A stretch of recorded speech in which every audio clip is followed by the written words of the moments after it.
I serve as Managing Director at BALLE. So I'm going to review a bit of housekeeping and then move to introducing the series, our goals for it, and our speaker for today. So if you're dialed in by phone, but you've not joined us in the webinar room, you can find the link in your reminder email from Allie Walker.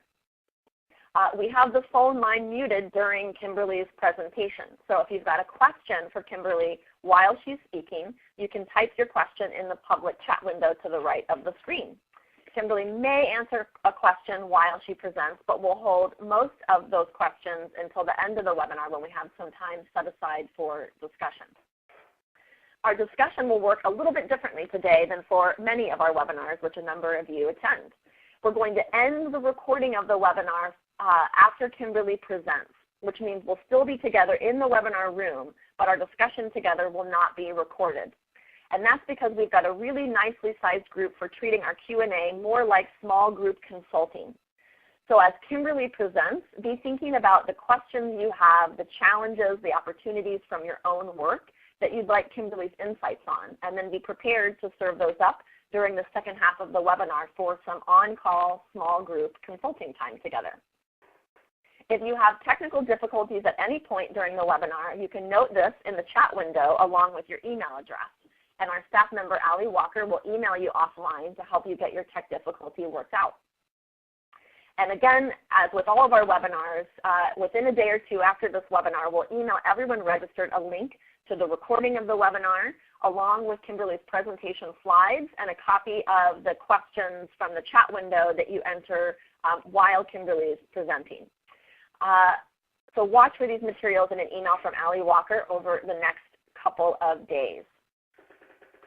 Also note that Kimberlee's slides are looking a little squunched once we actually get into the webinar, but you'll get a copy of those slides as I noted, so they'll look totally normal when you have them to access on your own computer.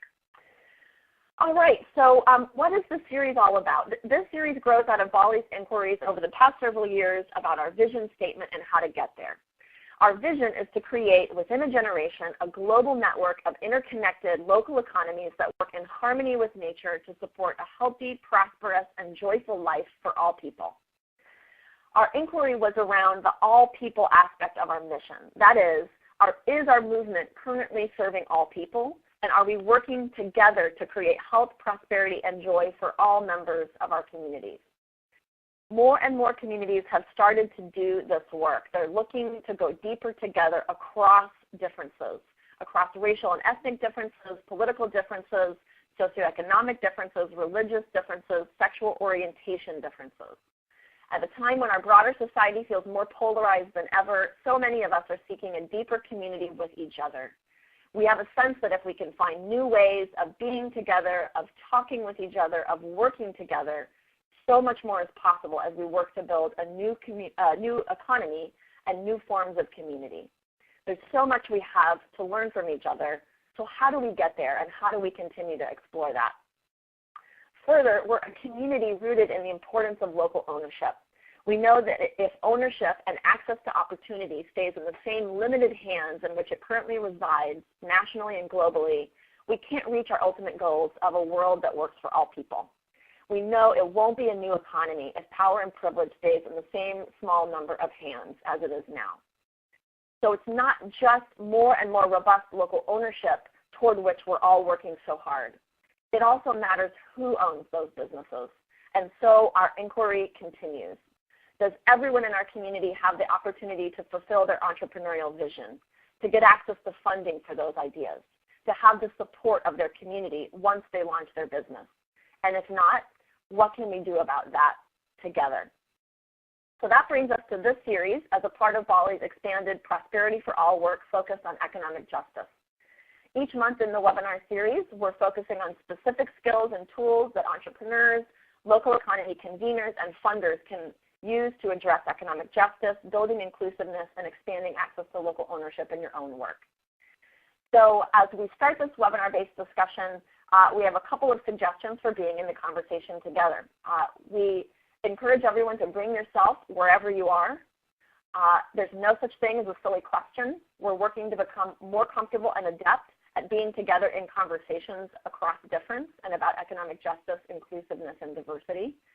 And finally, this is not about judging people. It's about trying to understand and be open to perspectives and experiences that are different than our own and learning to work together across those differences.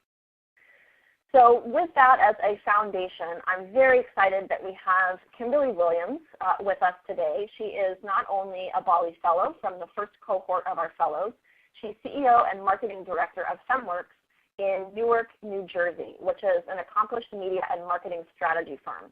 She's also the founder of a burgeoning local economy network in Newark called Forward Ever Sustainable Business Alliance.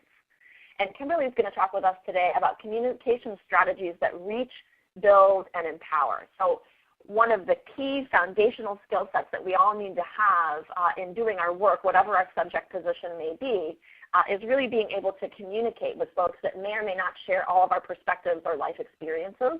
And so Kimberlee is going to take us through some tangible ways of approaching our communications that can help us build not only more awareness of what we do with everyone we want to reach, but deeper relationships and learning along the way. So Kimberlee, with that, I'm going to pull up your presentation here for you, and I am going to turn the floor over to you. Thank you, Alyssa. Good afternoon, everyone. At least it's afternoon here on the East Coast in not so sunny Newark, New Jersey. And I just wanted to thank you all for taking the time out of your busy schedules, changing the world, to spend some time here with me to talk about building relationships that are transformative in your community. Relationships with people who are of different ethnic backgrounds, social, cultural backgrounds, and folks that, you know, are just oftentimes missing from the conversation. Thanks for the great introduction, Alyssa. As she said, I am CEO of a communications agency called FEMWORKS. And what we do at FEMWORKS well, and what our passion is communications that transforms perceptions, that helps to build relationships between stakeholders and grow community sustainability and the vitality of the local economy. That's our passion, and we do that on behalf of corporate partners. So we help corporate partners to transform their brand perception or to otherwise build authentic relationships in communities that are multicultural, where African American women are decision makers, where the gay and lesbian community is valued, or where communities are Spanish speaking or largely African American. So that is what we do, and we've been doing that since 2004, and we've been quite proud to work with major corporations as well as national nonprofits and local nonprofits. So that is FEMWORKS, and today we're here to share with you a step-by-step process that is only 3 steps, but they're very powerful steps toward building authentic community engagement. Have you ever wished that someone just gave you a roadmap that said, hey, if you want to build relationships with segments of your community that you don't have relationships with, segments of your community that are Spanish speaking or African American or are of a different economic class, how do we do that? How do I take the chance out of building those relationships and do it with insight, do it with integrity and intention? So what we've done at FEMWORKS is build such a diagram that helps to take the chance out of building community engagement so that you have a winning strategy every time. Hence, you'll see our graphic here, which we call the Reach, Build, Empower process. That is the process that FEMWORKS has engineered and has tested over the years to establish authentic community relationships. And if you see here in the upper left corner, the challenge is, how to reach multicultural and urban audiences with your product or service, but I would extend that to be with your message, with your cause as well. How do you reach them? And oftentimes, we as leaders in the community and leaders of nonprofits can feel removed from the community that we are trying to reach. As illustrated here in the graphic, we can be the people who are working in offices and what have you, but are actually trying to reach people that are on the street, people who are actually living their lives in our communities, but may seem removed from our present existence. So this is an opportunity to build a roadmap that is built on 3 key important steps, which are the steps of reach, and that's having insight and really knowing who it is that you want to build relationships with. And then actually building those relationships through engagement, and then empowering your message so that you can continue to build and harvest from authentic relationships. But the first step is to reach. And a key element here is to immerse yourself in the community that you're looking to engage, that you're looking to build authentic, deep relationships in. And I think the word immerse is appropriate here, particularly because it's all about jumping right in. It's immersing yourself fully into the aspects of the community that you want to learn more about. So let's say if you want to engage the African American community, that means to go in deeply. Don't pussyfoot around the edges, but rather jump right in. So how do you do that? How do you reach? One of the ways to do that is to make sure that you build key relationships in the community and that you understand what are the motivating factors that are motivating leaders in your community. What are the issues that are at heart with residents in your community? Now, a lot of that insight you can get, from statistics. What is the community that you want to reach? What are their demographics? Locally, regionally, and nationally? What are the trends that are affecting the community you want to reach? Whether it's an African American community, a Spanish-speaking community, women, or gay and lesbian community, you can get that macro view of the community through statistics or by reading the latest trends and news reports, or, which I also find valuable, is anecdotal insight. Anecdotal insight from your friends and neighbors, from things that you have read. And these are things that can be a basis for engagement. But the most important thing when engaging is to have an authentic interest. Have a vision for what it is that you're trying to create.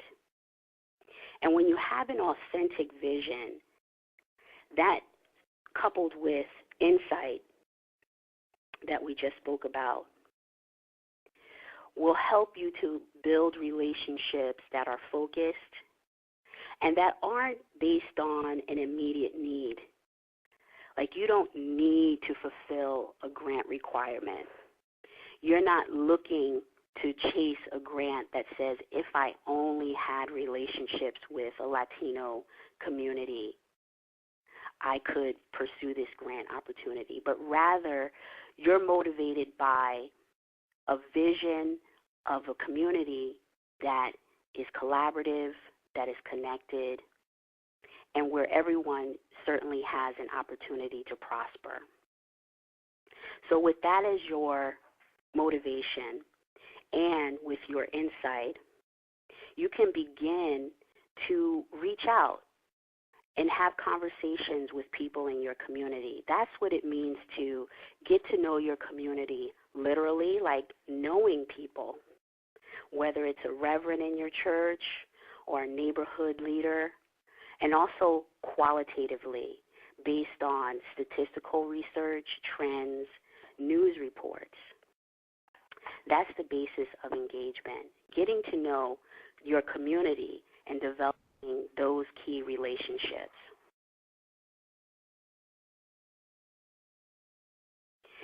What you see here is opportunities to engage the community through meetings that could be held at churches, through workshops that could be held at a local community farm. What is going on in that community, and how can you show up and show up in an authentic way? Those are the opportunities that you have to be abreast of, and those opportunities often appear in community news resources. And you'll learn about those opportunities by engaging neighborhood leaders and people who are in the community that you certainly want to build collaborative relationships with. So show up, and show up in an authentic way.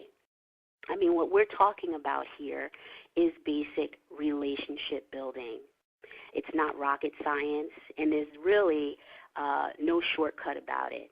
It's building friendships, which takes time, which takes authenticity, and which takes you showing up all the time and being of the right mind to engage people in an authentic way.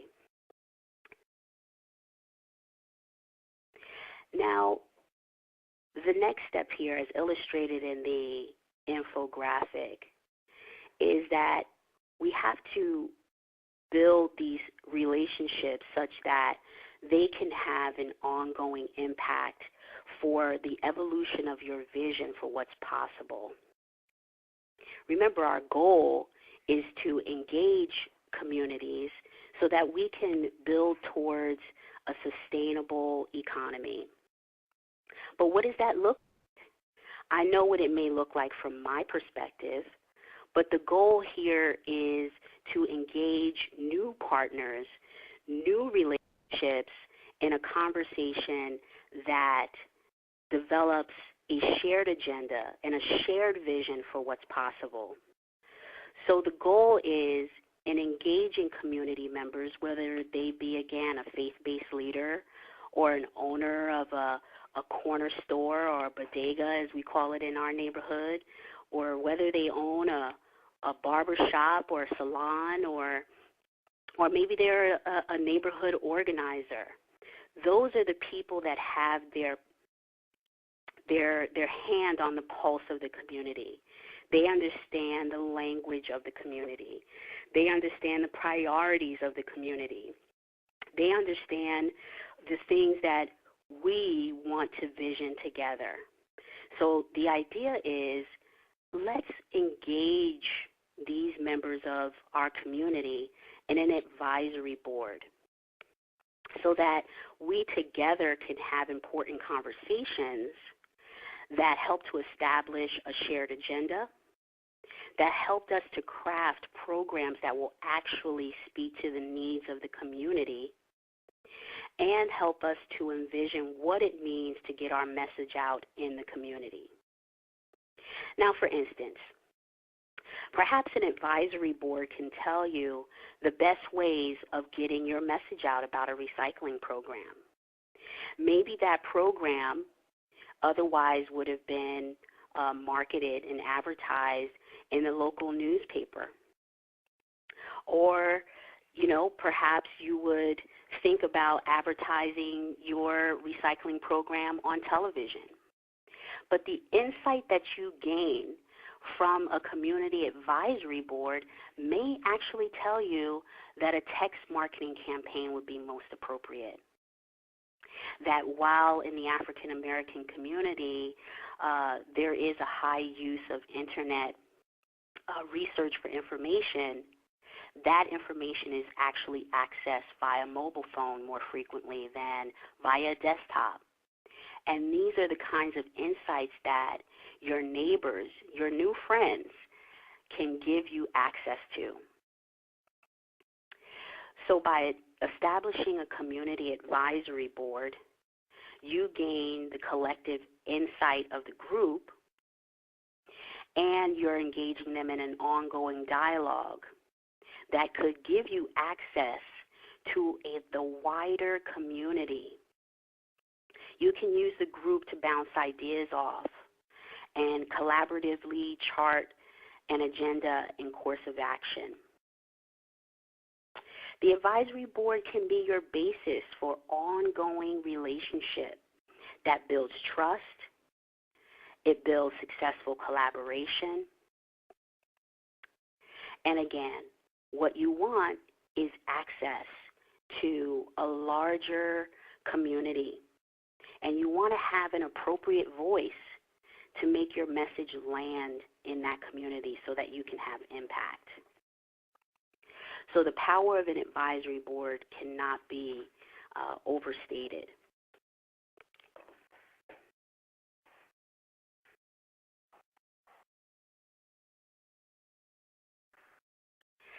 When we think about getting the message out in a community, sometimes it's a matter of, what is the message? And how is that message delivered visually? I mean, what we're really talking about here is pure marketing. And we can't undervalue marketing. It's all about appropriate targeting. It's all about getting a message, crafting a message so that it truly lands in your target audience. Now, what your advisory board can help you do, as I said, is have access to the wider community. One, by attending your partner's events and continuing to engage people that are in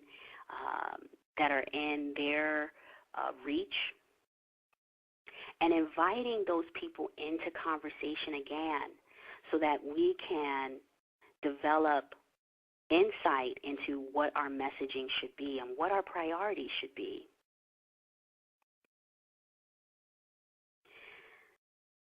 So invite your partners to show and demonstrate their support of your interests and your vision for what's possible.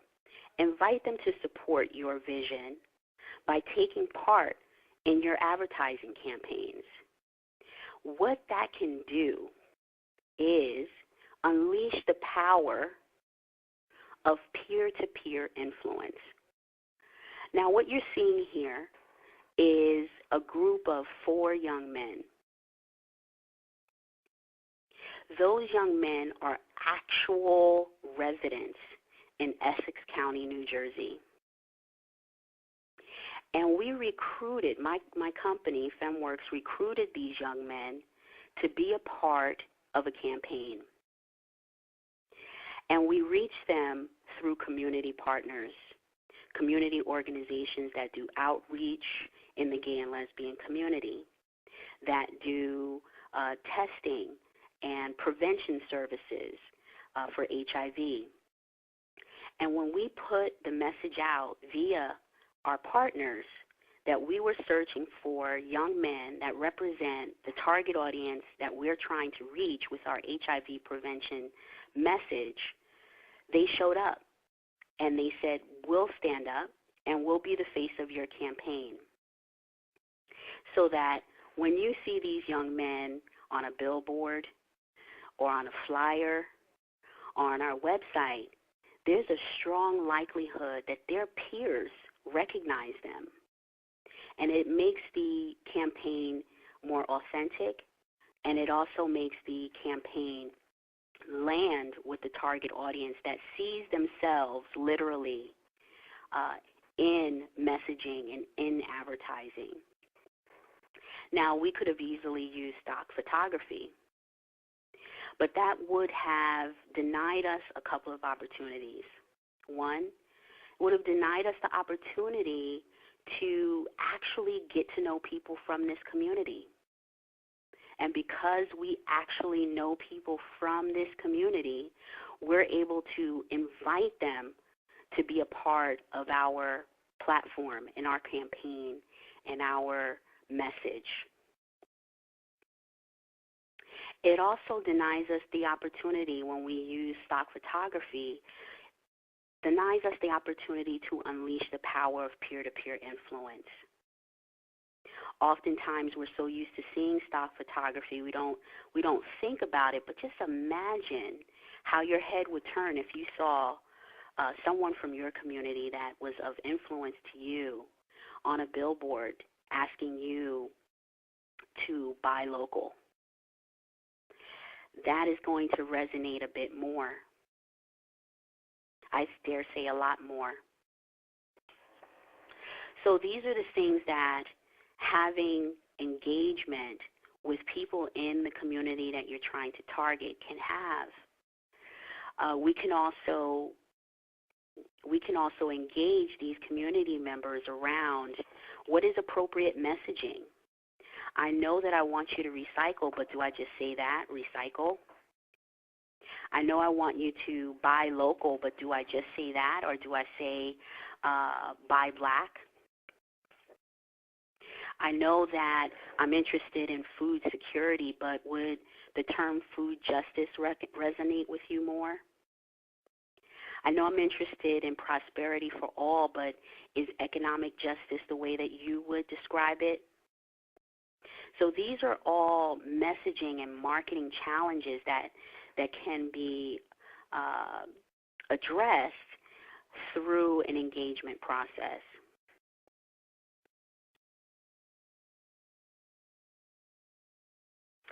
What you see here is a local organization, which is the City of Newark's LGBTQ Concerns Commission. That commission's mission is to outreach to the gay and lesbian community in Newark. Because they took their mission literally, they did hold forums in the community that invited out members of the gay and lesbian community. They participated and hosted events, including a flag raising, and they hosted meetings with local government officials and invited the community to come out. Part of what made the commission's message land in the community is that in all of their marketing materials, whether it's their website or flyers or palm cards or emails, there are always pictures of actual people from the community. Families, couples, single individuals, activists, what have you, so that you know that we're talking about you. The commission is targeting you. It has your interest at heart, and it represents you as a resident in the city of Newark. And these relationships of trust with members of the community occurred by opening up spaces and inviting residents in and showing up at events where residents will gather naturally, whether it's a festival that occurs annually, or whether it's at a church that's welcoming and affirming to your target audience, or wherever it may be that you found through your insight that these communities gather. That is where you need to be.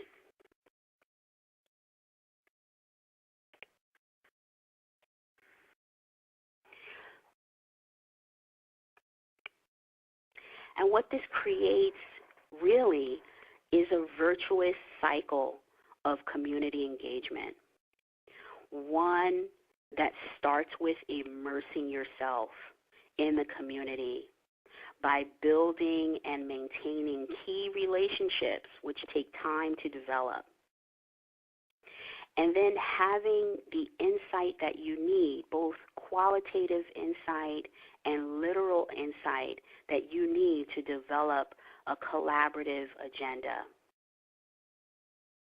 And then reflecting the community that you intend to serve and that you are building relationships with, reflecting that very community visually and through culturally relevant messaging. And then you have to, of course, place that message somewhere that your target audience will find it and will look at it. Again, this is marketing 101, but looking at it from a very micro perspective of in the community, where are the gathering places? What is the media that your audience reads? How do they receive information? Is it via text? Do they subscribe to RSS feeds? Should I be on my community cable access station? Should I run radio PSAs? Or should I have an ad in my local Baptist church news bulletin? These are all places that could be quite viable, and you would take the chance out of being in the wrong place by simply engaging your community and having those conversations so that your message can be in relevant media and public spaces to reach your audience.